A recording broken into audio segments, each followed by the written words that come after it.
하나님의 말씀 찾으시겠습니다. 디모데후서 2장 1절에서 13절까지 있는 말씀입니다.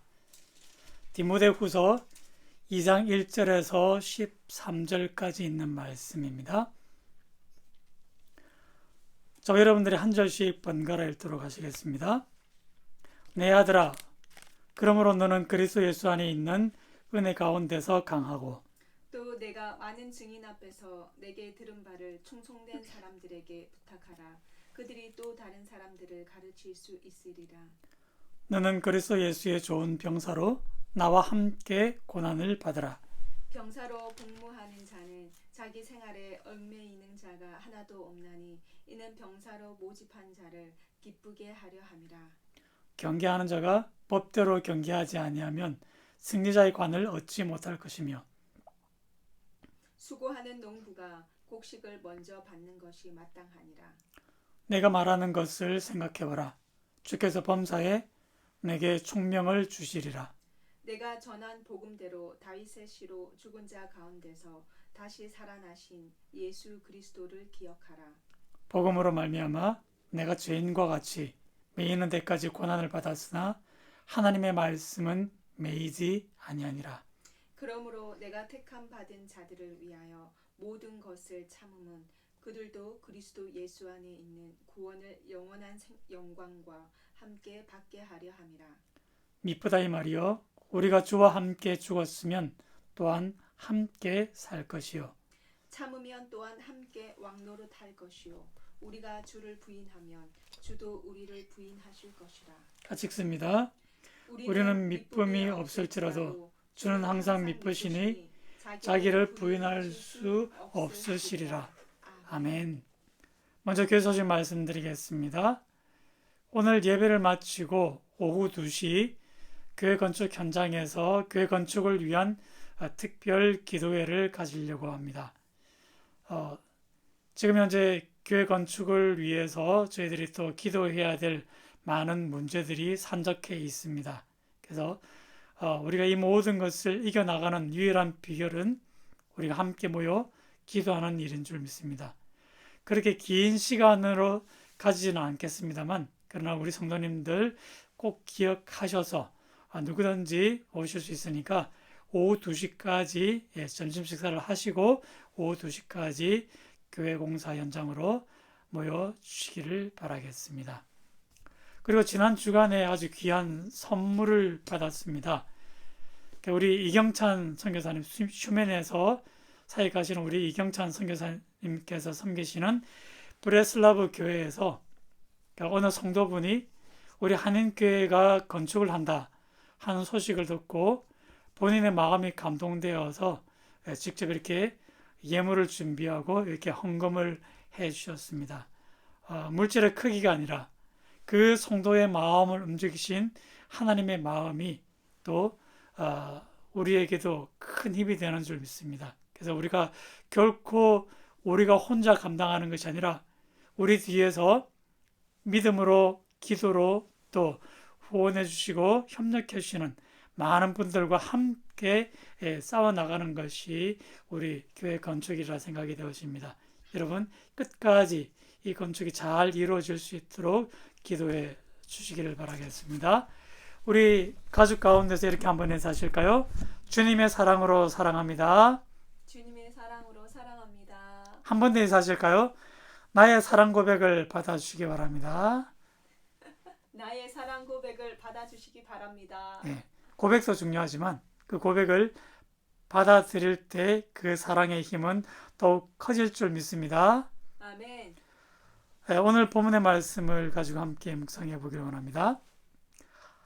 바울의 로마 선교 여행은 로마가 복음화되는 데 있어서 아주 결정적인 역할을 감당을 하게 됩니다. 자, 그럼에도 불구하고 313년 밀라노 칙령을 통해서 기독교인들에게 종교의 자유가 허락되어지고 그리고 380년 데살로니가 칙령으로 비로소 로마 국교가 기독교가 되어집니다. 즉 이 말은요, 아직도 약 250년간 앞으로 엄청난 기독교인들에 대한 박해가 이어지게 될 것이라는 의미를 가지고 있습니다. 그럼 여기서 우리가 한 가지 의문을 가져볼 수 있지 않을까요? 바울이 로마로 가는 대신에 우리 예수님께서 직접 로마로 가셨다면 여러분 더 완전하게 더 빠른 시간 내에 온 세계가 복음화될 수 있지 않았을까요? 바울이 얼마나 똑똑한 사람이고 얼마나 열심히 충만하고 그리고 얼마나 능력이 많은 사람이었습니까?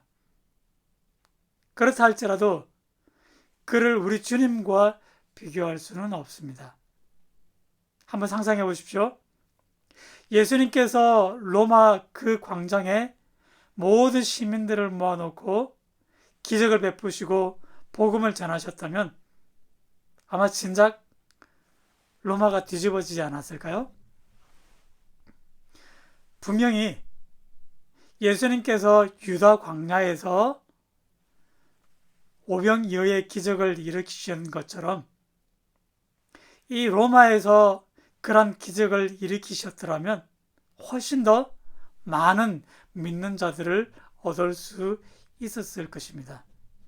그렇다면 더 빠른 시간 내에 더 큰 박해를 받지 않더라도 온 세계가 복음화 될 수 있었을 것입니다.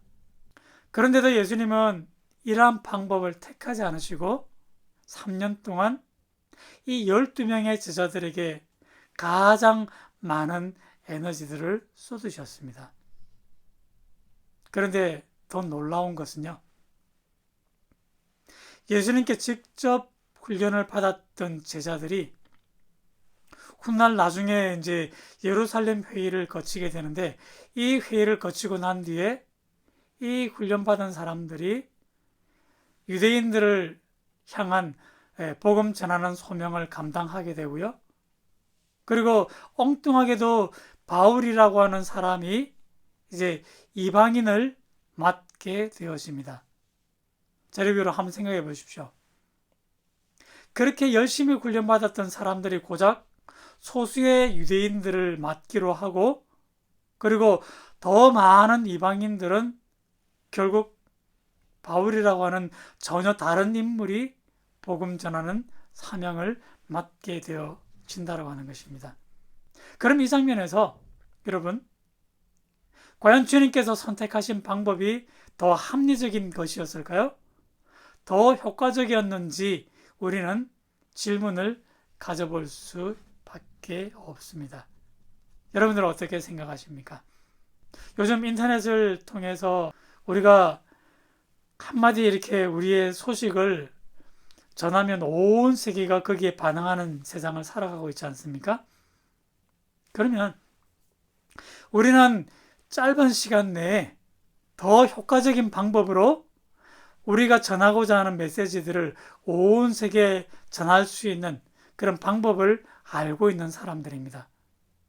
그러면 그러한 우리의 생각 속에서 예수님께서도 더 효과적인 방법으로 복음을 전할 수 있었을 것이다. 분명히 그런 생각을 가져볼 수 있습니다. 그럼에도 우리 예수님은 그런 방법을 택하지 않으시고 그럴수록 더 소수의 사람들에게 당신의 모든 영적인 에너지들을 쏟으셨다는 사실입니다. 그럼 이 장면에서 바울은 조금 달랐지 않았습니까?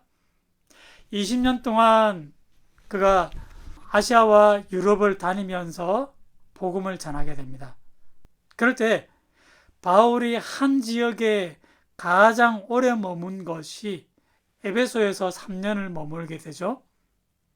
다른 지역에서는요, 불과 몇 개월, 그리고 심지어는 어떤 곳에서는 단 하루도 제대로 복음 전하지 못하고 또 다른 곳으로 옮겨가는 그런 일들을 우리가 사도행전에서 읽을 수가 있습니다. 그러니까 사도 바울은 짧은 시간 내에 더 많은 지역을 다니면서 복음을 전하고자 했다라고 하는 것이죠. 분명히 예수님의 전략과 사도 바울의 전략은 달랐다라고 우리가 생각을 할 수 있습니다. 그럼에도 불구하고 예수님과 바울 그 사역에서 공통적으로 적용되는 그런 중요한 원리가 있는데요. 지난주에도 말씀을 드렸던 내용입니다만 그것은 바로 한 사람이 또 다른 사람들을 이라고 하는 전략입니다. 우리가 복음 전할 때 많은 사람들을 한꺼번에 모아놓고 복음을 전하면 훨씬 더 효과적이라 그렇게 우리는 생각을 하게 됩니다. 그 속에서 얼마나 더 많은 믿는 자들을 얻을 수 있겠습니까? 하지만 그것은 필요함에도 불구하고 예수님도 그런 방법으로 복음을 전하셨습니다만 그러나 이것만으로는 충분하지 않다라는 사실입니다. 그러하기 때문에 예수님께서는 이 12명에게 그 온 마음을 기울이시고 그들을 훈련하시고 그리고 그들을 내적으로 성숙시켜 가기를 원하셨던 것입니다. 여러분, 우리가 예수님을 믿습니다. 아멘. 하고 그 즉시로 천국 시민권 얻고 천국 생활이 시작되고 결국 그걸로 인해서 우리가 영원한 천국의 기쁨을 누리게 된다면 얼마나 좋겠습니까만 그런데 우리가 신앙생활하는 과정들을 보시면 그러한 과정만 남아있는 것이 아니지 않겠습니까? 믿으면서 때로는 고난을 당하게 되고 또 그런 환난을 당하면서 우리가 내적으로 더욱더 익어가는 것, 성숙되어져 가는 과정이 꼭 필요하기 때문에 예수님께서는 그와 같은 소수의 사람들에게 그 마음을 기울이셨고요. 그리고 바울도 빌립보서 3장 12절에서 내가 그리스도께 잡힌바된 그것을 붙잡으려고 달려가노라 그렇게 고백을 하고 있지 않습니까? 여러분, 바울 같은 사람도 날마다 성숙되어지기 위해서 내가 달려간다라고 고백을 합니다. 그러니까 다시 한번 바울의 선교 전략들을 한번 여러분 생각해 보십시오. 더 많은 지역에 그가 복음 전에 교회 세우기를 원했지만 그러나 동시에 이미 그리스도인이 된 사람들에게 믿음으로 붙들어지기 위해 또 다른 많은 사역자들을 각지로 보내게 되고 그리고 그들을 영적으로 세워가는 작업들에도 그가 온 마음을 그리고 그들을 돌보는 사역들을 게을리 하지 않고 있음을 우리가 또한 우리의 눈으로 목격할 수 있습니다. 그러한 원리를 너무나 잘 알았던 바울이기에 오늘 본문의 말씀에서 디모데에게도 똑같은 말씀으로 권면을 주고 있지 않습니까? 2절 말씀을 한번 보시죠. 많은 증인 앞에서 내게 들은 바를 충성된 사람들에게 부탁하라. 그들이 또 다른 사람들을 가르칠 수 있으리라. 자, 여러분, 우리가 잘 아시는 구절이지만요. 참 많은 것을 우리에게 가르쳐주고 또한 시사해줍니다. 한번 자세히 들여다보실까요? 여기 내게 들은 바, 디모데가 바울에게 들었던 것, 지난주에 들었던 말씀을 생각나게 하죠. 성령께서 디모데에게 부탁하신 아름다운 것, 그것을 지키라 그렇게 말씀하지 않았습니까? 곧 그것은 바울에게서 들었던 하나님의 복음입니다. 그러니까 이 복음을 다른 충성된 사람들에게 부탁하라. 이것은 우리가 대중집회에 나가서 그냥 그 정해지지 않은 불특정 다수에게 복음의 말씀을 소개하는 것과는 조금 더 다른 의미가 되겠죠. 충성된 사람. 그러니까 충성된 사람은 누가 충성되었는지를 찾아야만 된다는 것입니다. 당시에 교회들이 다 이제 가정교회들이었습니다. 즉 이것은 교회마다 섬길 수 있는 그런 사역자들이 부족하다는 것을 의미하죠. 그러니까 디모데는 그 충성된 사람들을 분별하고 또 찾아서 그에게 복음을 부탁하라. 복음의 진리를 맡기라. 목적은 그가 또 다른 사람들을 가르칠 수 있게 하기 위해서입니다. 그러니까 이것은 얼마나 더 많은 에너지를 필요로 하는 일이겠습니까? 근데 우리 기독교의 역사를 살펴보시면 참 안타깝게도 이러한 말씀이 많은 오해와 편견들을 낳게 했다라는 사실들을 우리가 부인할 수 없습니다. 우선 보십시오. 교회에서 가르칠 수 있으려면 그만큼 거기에 걸맞는 신학 교육을 받아야 했고요. 그리고 공식적으로 가르칠 수 있도록 허락되어진 성직자들에게만 교회에서 가르칠 수 있도록 이제 자리를 만들어 주었던 것이죠. 근데 그 결과 중세 시대를 보시면요. 성경이 오직 라틴어로만 되어 있었습니다. 이 말은 신학 교육을 받은 사람들만 성경을 읽을 기회를 제공받았다는 것이죠. 그러니까 당연히 성경을 읽을 수도 없는데 어떻게 다른 사람을 가르칠 수 있겠습니까? 그래서 중세 시대는 가르치는 것을 일종의 특권으로 여기고 그리고 성직자들에게만 그러한 특권을 허락했다는 것이죠. 물론 오늘날에는 이러한 상황들이 많이 달라졌다라고 얘기할 것입니다. 누구나 원하면 성경을 읽을 수가 있죠. 각 자신들의 모국어로 성경들이 다 번역되어 있기 때문입니다. 그래서 더 이상 언어의 문제 때문에 성경을 읽을 수 없는 사람은 저기 오지에 사는 미전도 종족들 그들 빼놓고는 대부분의 사회에서 모두가 하나님의 말씀을 직접 읽을 수가 있습니다. 그런데 여러분, 과연 이것으로 충분할까요? 말씀을 읽을 수 있는 기회는 제공되었지만 그런데 가만히 생각해 보면 이 땅을 살아가는 많은 그리스도인들이 얼마나 그 하나님의 말씀에 붙잡힌 삶을 살아가고 있을까요?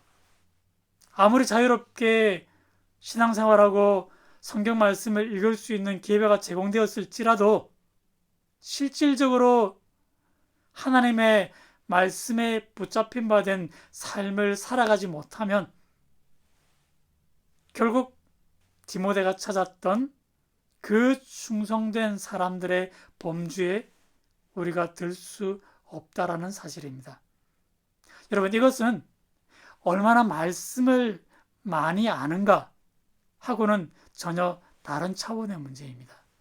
피곤하게 우리 삶을 돌아보시면 오늘 하루에를 살아도 우리가 얼마나 많은 지식과 정보에 노출이 됩니까? 근데 이제 재밌는 것은요. 우리의 뇌가 우리가 자는 시간 동안 우리에게 필요한 정보와 필요 없는 정보를 구분한다는 것입니다. 그래서 필요한 정보는 이제 우리 장기 기억에 이렇게 저장을 하고요.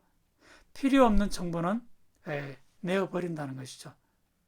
그러니까 잠을 자는 시간이 헛된 시간이 아니라 잠을 잘 자는 것도 하나님의 은혜인 줄 믿습니다.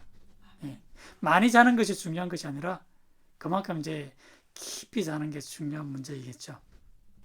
그렇다면 우리에게 있어서 하나님의 말씀은 어떨까요?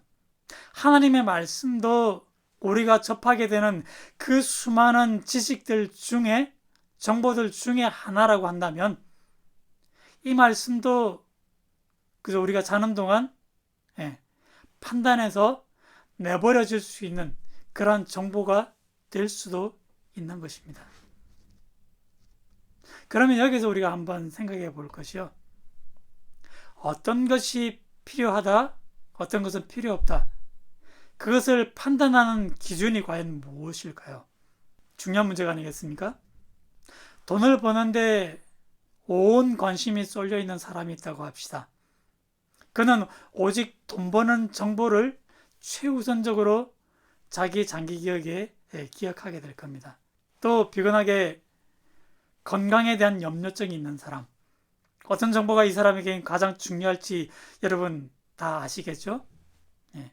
온통 그 사람의 머리와 마음 속에는 어떻게 하면 더 건강해질 수 있는가, 무엇을 먹을까, 어떤 습관을 가져야 될까, 이것으로 가득 차 있겠죠. 그런데 하나님의 말씀도 마찬가지입니다. 하나님의 말씀이 그 사람의 기준이 되면 이제 그 기준에 따라 필요한 정보와 필요 없는 정보를 구분하지 않겠습니까? 이것은 하나님의 말씀이 필요 있는 정보, 필요 없는 정보로 판단받는 것하고는 완전히 다른 상황이 아니겠습니까? 말씀이 그 모든 정보를 판단하게 한다는 것이죠. 이런 삶이 이루어지는 사람이 하나님의 말씀에 붙잡힌 바 된 인생을 사는 사람이라고 할 것입니다. 말씀이 하라는 것에 순종하고 하지 말라는 것을 금하는 사람. 과연 여러분, 어떻게 하면 그러한 변화가 우리 안에 만들어질 수 있겠습니까? 이 율법책을 내 입에서 떠나지 말게 하며 그것을 주야로 묵상하여 그 가운데 기록한 대로 다 지켜하라. 그리하면 내 길이 평탄하게 될 것이요 내가 형통하리라. 바로 이 말씀의 구절에 모든 해답이 들어 있습니다. 여러분, 말씀이 아닌 다른 가치관이 내게 더 큰 영향력을 행사하고 있다면 그 가치관을 대체하기 위해서는 우리가 하나님의 말씀이 내 입에서 떠나지 말게 하고 그리고 그것을 주야로 묵상하여 그 가운데 기록한 대로 다 행하고자 하는 그런 거룩한 영적인 습관이 내 몸에 배어야 된다는 것이죠.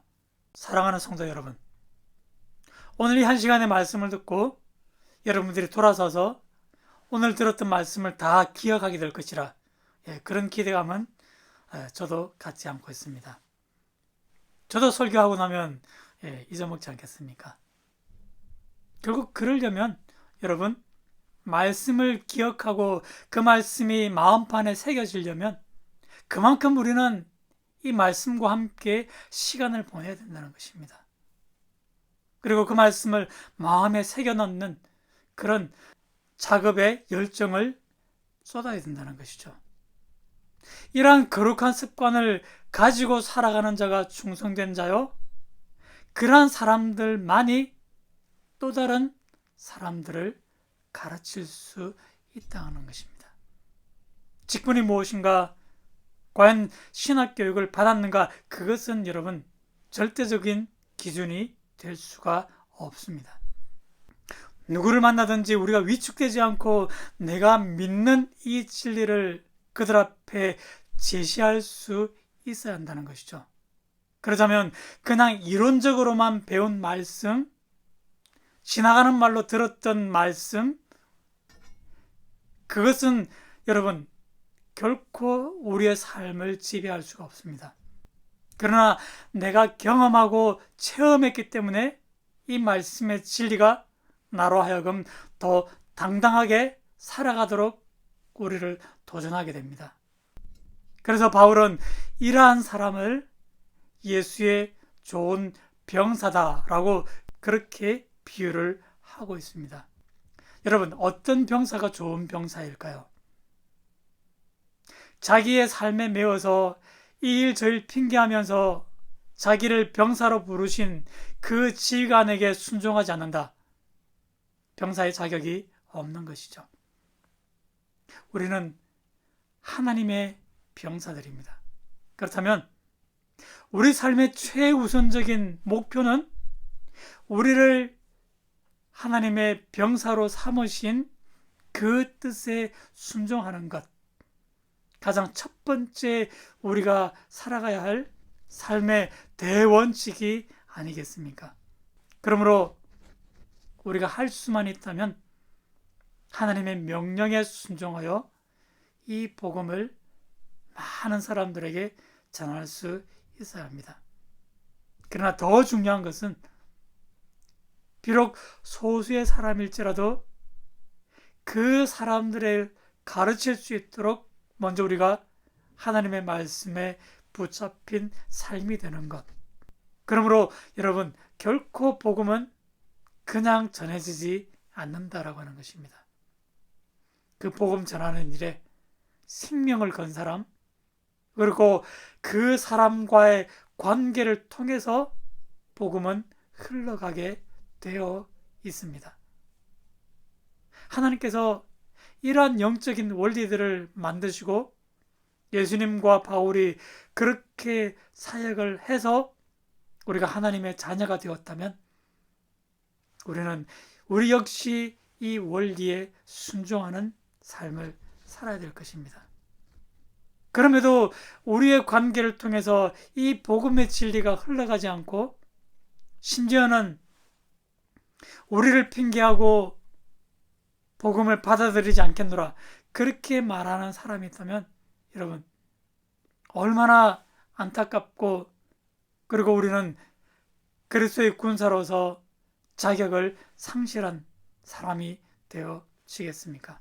하나님께서 나를 구원의 자녀로 부르시고서 내 삶 속에서 가장 원하시는 것이 무엇일까를 우리가 먼저 생각해 보시길 바라겠습니다.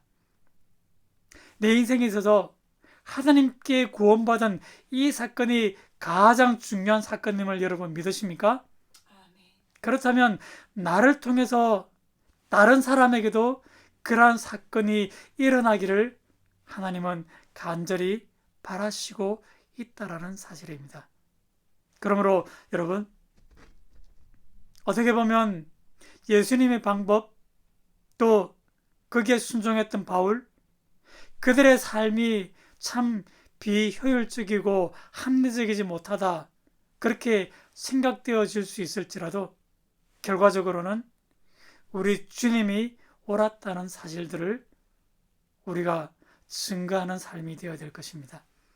그러므로 여러분 우리가 말씀에 붙잡힌 바 되셔서 또 다른 사람들 충성된 사람들에게 이 말씀을 가르침으로 이 복음이 땅끝까지 이르게 할 수 있는 그 일들에 우리가 붙잡힌 바 되고 쓰임받는 우리 모든 믿음의 걸음들이 다 되시기를 주님 이름으로 간절히 축복을 드립니다. 기도하시겠습니다. 사랑의 아버지 하나님, 우리 주님께서 생명 거셨던 일들이 무엇인지를 우리가 기억하게 하여 주옵소서. 그리고 우리 주님이 살았던 대로 우리가 순종하며 주님의 걸음들을 따라가기 소원합니다. 그럴 때 말씀이 기준이 되어 우리가 날마다 접하는 그런 세상의 모든 정보들을 판단할 수 있게 하시고 그리고 그렇게 말씀에 붙잡힌 삶을 살아서 내가 사랑하고 또 내가 아끼는 그 사람들에게도 이 천국의 기쁨을 전해줄 수 있는 하나님의 말씀을 전할 수 있는 그런 복된 믿음의 걸음들이 다 될 수 있도록 주님 인도하여 주옵소서. 감사를 드리옵고 모든 말씀 우리를 사랑하시는 예수님 이름으로 간절히 기도드리옵나이다.